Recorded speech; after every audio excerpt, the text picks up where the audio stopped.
Thanks for coming in. Yeah, thank you Awesome. so much. Thank you, man. All right, and we are into our round number 2.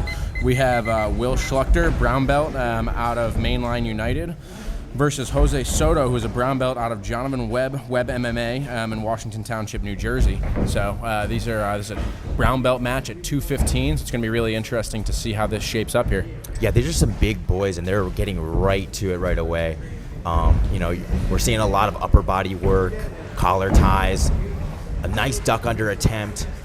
That's going to be by Jose, who's going to be in that blue fit. Will pulls guard there, pulls right into Z guard. Now, Will is a veteran of the arena format.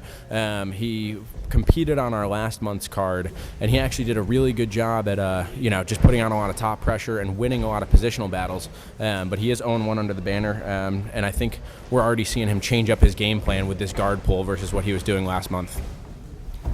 Will with a left arm overhook here. We're looking to see if we're going to get into something else, maybe possibly a Kimura on that far side from the bottom half guard. But Jose doing a good job of flattening him out. Yeah, I'm seeing from Jose a lot of top pressure, and that's, he has an MMA background. We're going to see that again with MMA guys against strictly jiu-jitsu players. I expect a lot of top pressure from him, but it looks like Will is getting him tangled up here. He's now in full guard, but Jose is postured up. Well, we're going to see if maybe he starts working an arm bar from here, maybe a possible triangle. You're out of 10th Planet. Isn't that something famous they do with the double arm bar in there? What is that, the Dead Orchard? The Dead Orchard. Yeah, I'm not flexible enough for that. But but Jose comes out. Yep. Will doing a good job, though, of keeping those legs heavy to make sure that he stays in front of Jose. Here's the double underpass. Will is fighting at good posts with his hands, preventing that double underpass. Looks like Jose's starting to lose it. Oh, and he's sitting back on the leg. On a straight ankle lock. On a straight ankle lock. I don't think he quite has control of the legs yet, though. Will needs to take his left hand and peel off that foot on his hip there. And Will's going for his own here. Yeah. Will's getting a good angle here. If they keep turning over, Will's probably going to have the technical advantage with the way that this is set up because his foot's posting on the ground. He's basically got his foot flat, but looks like they both disengage from at least their grips. Looks like Jose's back in on it. The thing with these leg locks is you really need to be able to control above the knee line and on both sides. And I think at this point, Jose finally has that control. But in that initial scramble, I don't think either of them were doing a good job of controlling the knee line. Yeah, and if Will can just stand up here, see, he's got his foot flat on the ground. If he can start to sit up, he's going to be completely free out of that, and this is going to set him up for a really easy pass here. And this is going to be a dangerous position with about 2 minutes left in the round for Jose if Will can pop that foot and move to side control. Very nice. So it looks like he'll almost take the pass, but Jose doing a good job of defending with his left arm posted to Will's hip here. Yeah, and the cage here, now that obviously the cage is making a decent amount of, Will can't spin around the top to try and attack, and so Jose's able to use that. It's not the most comfortable thing, but it gives him some defensive ability. Like you see there, he was able to push off with his foot and regain guard, and that's one of the unique things that this format, being in a cage for specific grappling, really offers. It's completely different than when you're grappling without any sort of barriers or cages. I'm thinking, though, that Jose is probably no stranger to being in a cage. One of the facts about him that I learned was that he was actually 0-4 starting out in his MMA career, and now he's on a 4-win fight streak with MMA. So I'm sure he has some experience understanding where those cage boundaries are, and he's doing a good job of making sure his head's not against it. yeah, Will in a super dominant knee on belly right now. Oh, he looks for the darce. Jose's coming up on the leg and ends up reversing over the sweep, but he's got the... Oh, and he'll get out of the darce. Very nice. Nice switch. So Jose's going to be on top with about 45 seconds left. He's going to be looking for a finish at this point. Will doing a good job of spinning over. He'll find himself in turtle. Now you can see this is one of the things that's unique about the arena's rule sets, right? Because there's 39 seconds left in this round approximately, and Will is fighting out of these positions, but realistically, he doesn't need to, right? As long as he doesn't get subbed here, he's moving into round 2 no matter what. So sometimes when you're at the closing seconds of a round and you're in a bad position, whereas in a normal jiu-jitsu match and like a grappling industries or an IBJJF, you got to fight to get out of that position and try and score. you can really focus on just keeping yourself safe and going for subs when you're ready. And it looks like Will is trying that here. We only got a few seconds left in this round. And the flexibility of Will is impressive for a bigger guy. And here we go to the break. Absolutely. I think it's really interesting when big guys also opt to play guard. Because, most of the times you see big heavyweights, this is a 215 match.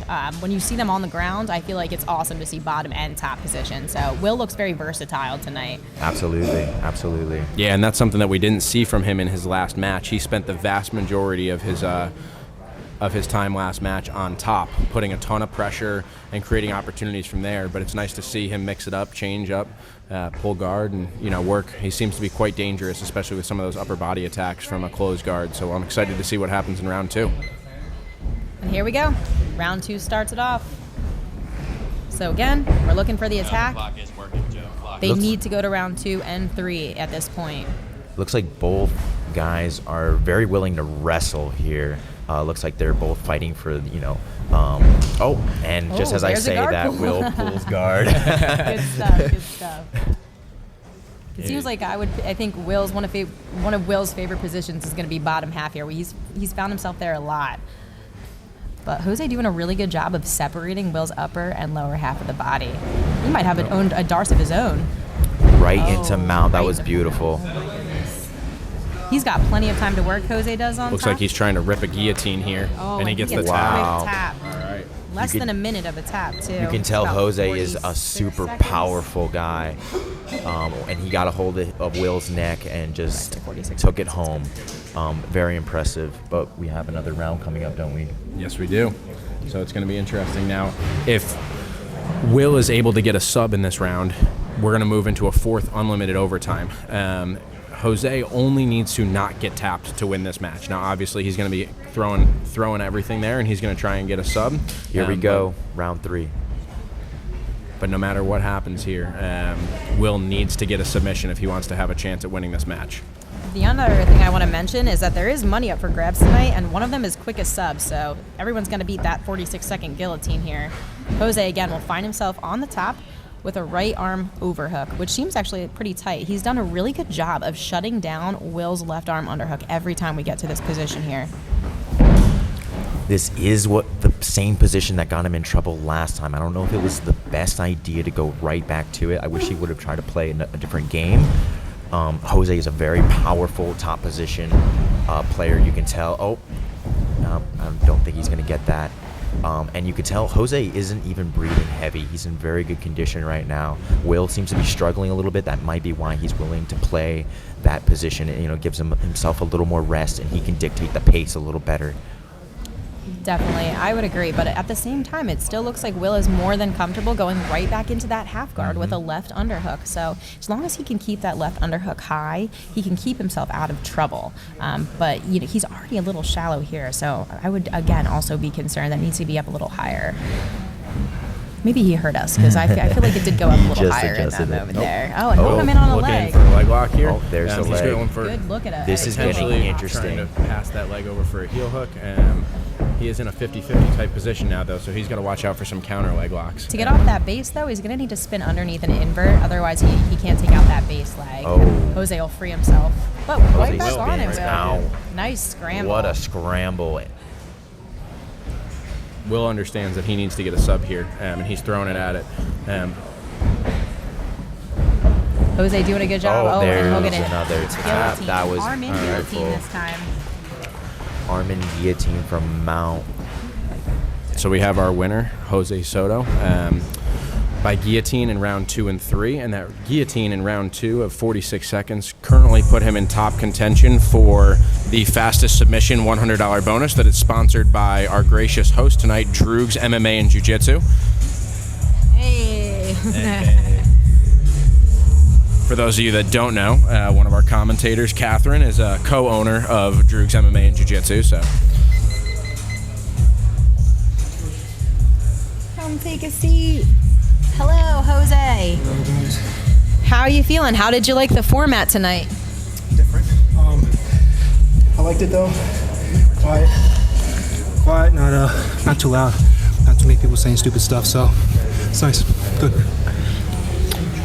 So yeah, as far as the the formatting goes with the best of three, you know, trying to get the submissions. What were your thoughts on that? Obviously, it's a unique rule set. What did you think?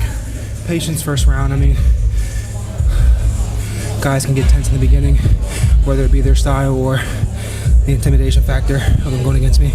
So be patient, let them wear themselves out, play my game. We have one more question and then we'll be good to go. Do you think that the format played into your MMA game? You're an MMA fighter, right? Do you think that that played into your favor in this match?